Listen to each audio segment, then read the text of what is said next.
Olá, estamos aqui para mais uma aula de História e hoje a gente vai estudar um pouquinho sobre as revoluções inglesas. Por que revoluções inglesas? Porque são várias revoluções que ocorrem nesse período.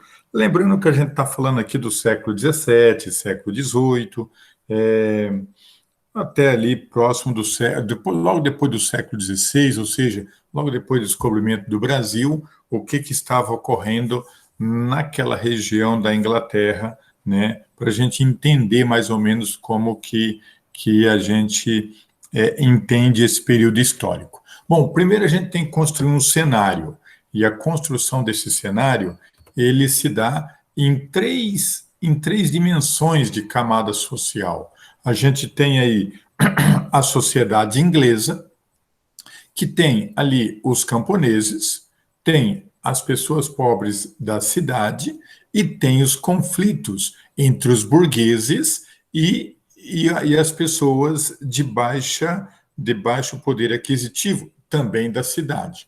Então, são duas divisões grandes, mas são três situações.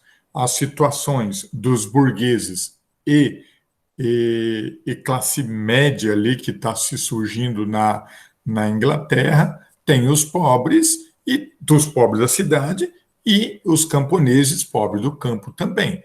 Então, são essas três dimensões em duas grandes divisões. Qual é essas duas grandes divisões?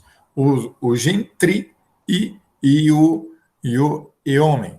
E o homem, eles são essas duas classes sociais se estabelecem dentro da sociedade inglesa para poder fazer o seu domínio e a sua situação. Então, quem eram os yeomans? Era um grupo de pequenos proprietários rurais ingleses, que não tinha lá o título de nobre. Eles tinham suas terras, né, apesar de pequena, mas não tinha prestígio econômico, né, igual o gentry, não havia, ocupando uma espécie de classe média, de posse de terra, mas sem expressão. Então, eram meio que pessoas que tinham um certo, né, poder aquisitivo, mas que não tinha expressão, não participava de votos, não participava da sociedade. O gentry era um grupo dos nobres, com terra, sem título, né, sem esses títulos na sociedade inglesa, né, e pré-revolucionária, quer dizer, participava já de alguma organização social. Apesar de não serem parte de grupos de dinástico antigo, de relações antigas, esse grupo, ele tem uma relação com a monarquia, ele participa de uma certa forma do poder. Então, uma vez que o grupo anterior, o yeoman, não participava do poder, não tinha privilégio, era um grupo classe média pobre, baixa, aqui já é uma classe média um pouco mais elevada, já tem uma relação com a monarquia, que dos séculos passados já havia essa relação, e agora eles têm alguns direitos jurídicos, né, lhe faltava alguns privilégios, tal, mas eles participavam, sim, da sociedade inglesa, de uma certa forma, até bastante ativa. Acontece que esses dois grupos, eles vão se relacionando e eles começam um processo de produção rural.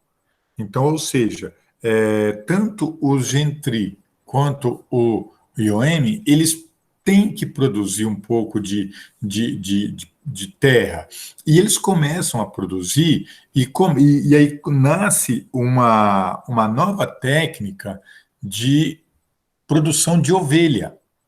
E essa nova técnica de produção de ovelha e também do algodão, eles começam a produzir tecido. Então, começa ali uma pequena produção de tecidos e a grande produção de ovelha. Acontece que até aqui nessa sociedade, que a gente está falando aqui, que é do século 17, 18, você não tem propriedade privada. Ainda não existe essa história na Inglaterra de você ter tua terra. Não existe. Então, o que acontece aqui? Acontece uma coisa muito complicada, que é as ovelhas de uma propriedade invadir a propriedade do outro. E nem todo mundo está produzindo ovelha. Tem pessoas que estão produzindo a roça, a agricultura normal, trigo, cevada, enfim, os produtos da época, batata, enfim. E agora? A ovelha vai estragar a produção do outro? Então, para não estragar essa produção, o que é feito? É feita uma coisa muito complicada, que a gente vai chamar de cercamento de terra.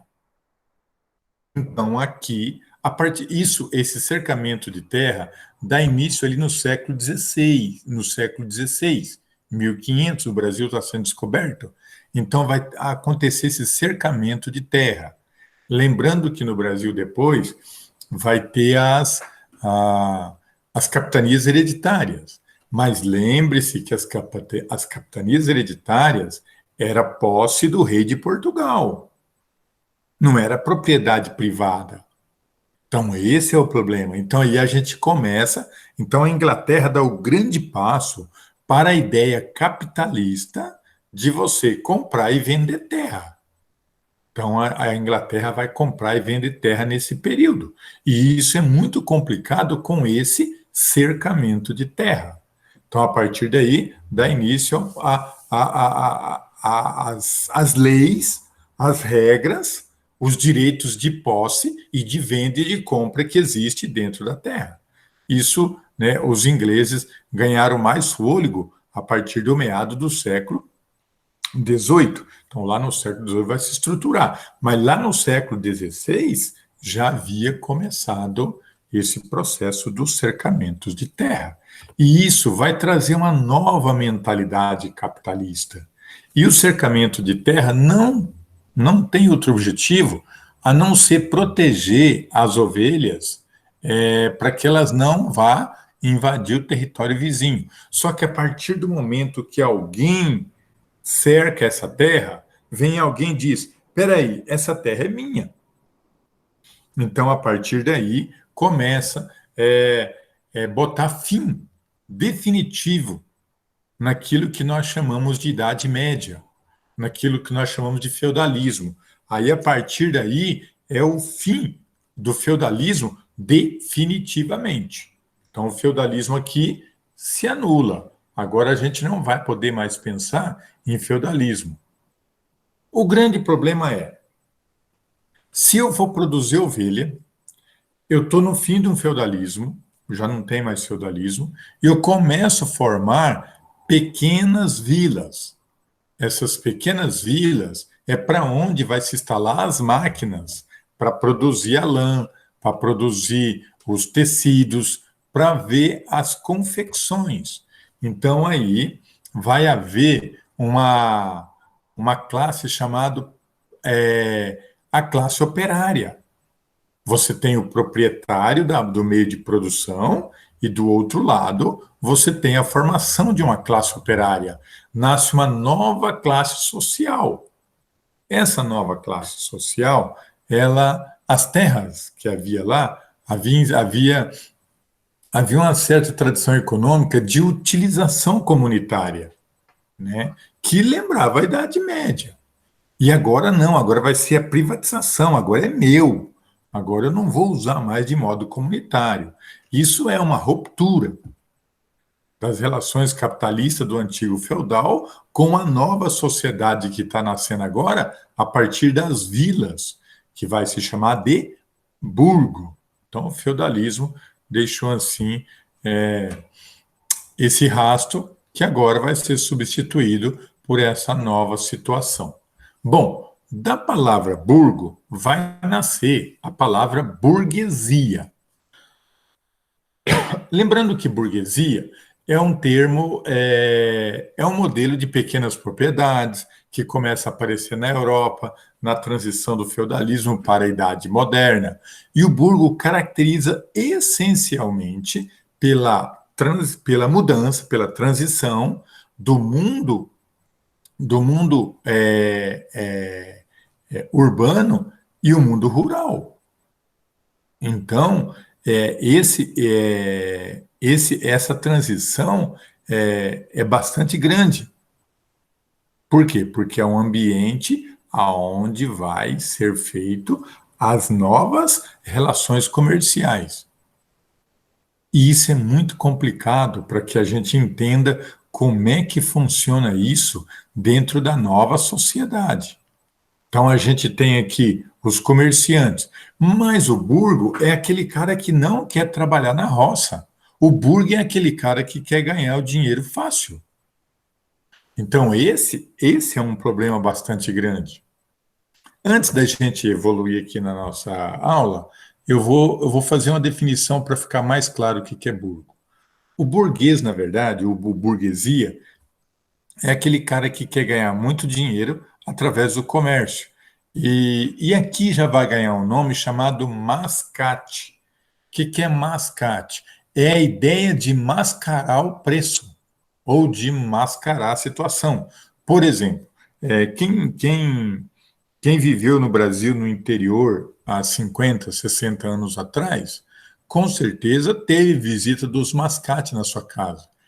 Na sala de aula eu costumo fazer um exemplo bem legal, que é assim, ó, o mascate ele vinha na cidade, comprava um quadro, por exemplo, um quadro de santo, e chegava na colônia, ele pagou, por exemplo, 10, 15 reais nesse quadro, 20 reais. Aí ele chegava lá e dizia assim, olha, esse quadro é um quadro muito importante.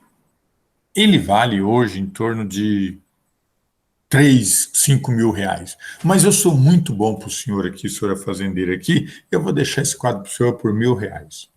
O fazendeiro não tinha dinheiro, na época não tinha cartão de crédito, não tinha nada. Então o que ele fazia? Ia negociando com ele, via que não dava o dinheiro mesmo, não tinha dinheiro, o que ele fazia?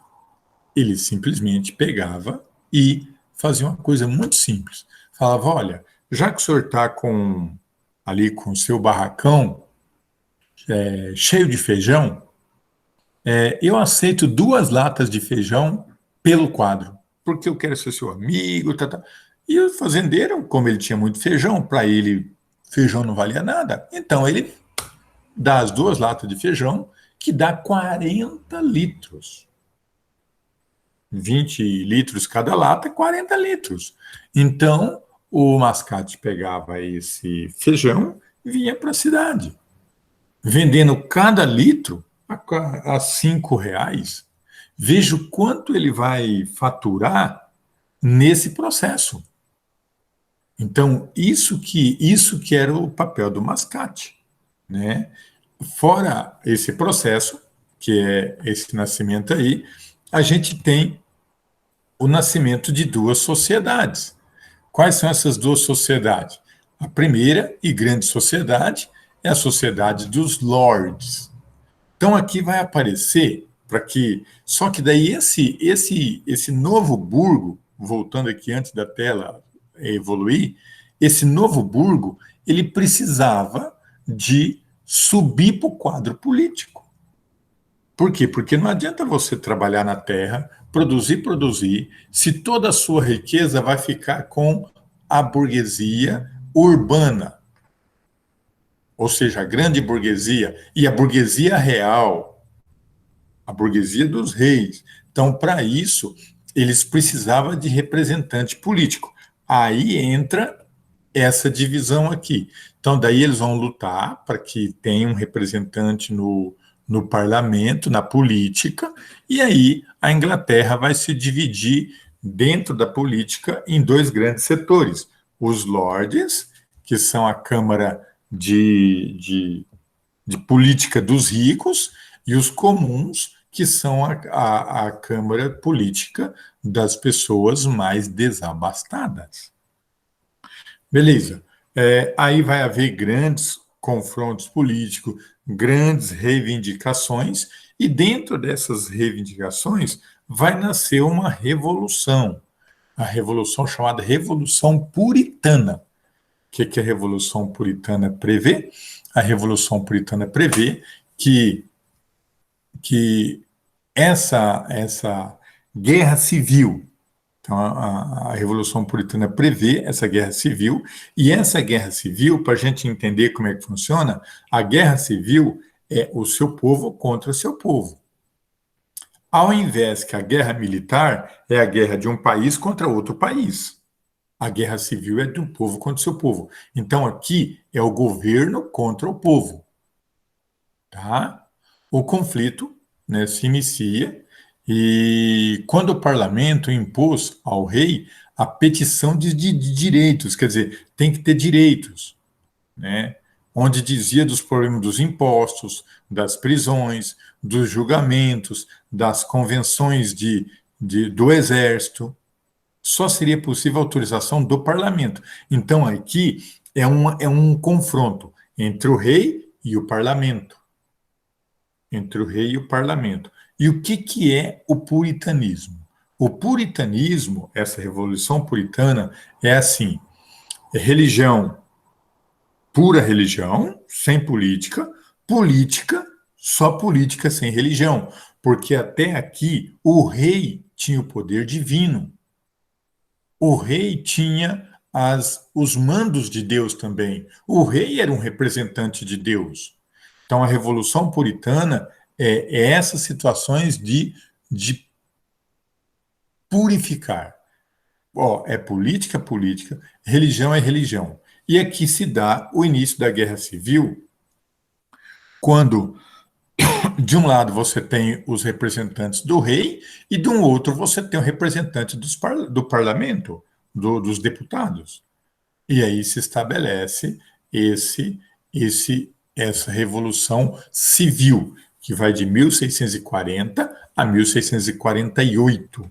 Né? Então, se dá esse período aí de 8 anos de guerra civil. E se for ver, o verdadeiro motivo dessa guerra é assim, ó, o descontentamento inicia após a morte da rainha Elizabeth, 1533, 1603 ela viveu, né? Ela é da casa de Tours, e a rainha recusou a casar e não deixou herdeiro, chamada Rainha Virgem. Então ela não deixou herdeiro. Assim subiu ao trono o Jaime Stuart, da Escócia, que era filho da rainha Maria Stuart, que era do lado da burguesia. Então agora a gente está saindo de uma guerra civil, está saindo de um processo, e aí entra o lado da burguesia. Antes da morte da rainha Elizabeth I, as expectativas de alguns súditos, contudo, era que acontecesse aí uma descendência, e a rainha era católica. E lembrando que a Inglaterra ela não é católica, né? A Inglaterra é protestante, né? É luterana, é adventista, enfim, anglicana. Ela tem são outro segmento religioso. E ela estava como prisioneira na Inglaterra, acusada de planejar o assassinato da rainha Elizabeth. E a rainha Elizabeth I terminou por concordar com a execução de Maria Stuart em 587. Então, esses são os maiores problemas que se tem nesse período e que leva a essa revolução puritana. Então, isso é uma guerra de poder muito grande, é uma guerra de famílias muito grande. Por quê?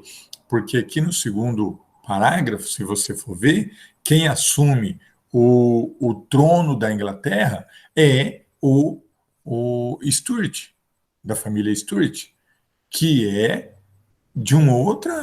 da Escócia. E aí se dá esse, né? E aí, com essa revolução, vai se criar dentro do processo revolucionário o chip money. O chip money é uma cobrança de impostos, né, chamado chip money. Essa lei valia apenas para a região litorânea. mas Carlos estendeu ela por toda a Inglaterra. Então, quando o Carlos I aí assume, ele vai estender por toda a Inglaterra. E os ingleses, insatisfeitos, protestaram. E uma crise política se instalou na Inglaterra. Isso também é uma das causas dessa Revolução Puritana. Então, não é uma guerra civil, né?